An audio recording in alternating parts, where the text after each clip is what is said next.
So I came to see Dr. Frisch on the recommendation of others who have had success with him.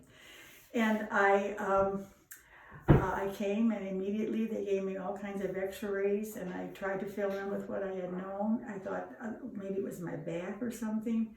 He just quickly said to me, "You need a hip replacement." So I said, "I believe it, let's do it." And we scheduled the surgery. It wasn't too long, a few weeks, maybe 3 weeks. And I had the procedure on November the 5th. And here it is today. I think it's December the 10th or 11th. 5 weeks out from the surgery, and I'm now out of the last 5 days. I walked my dog 4 of the 5 days, and it's a mile walk along the boardwalk in Elginak.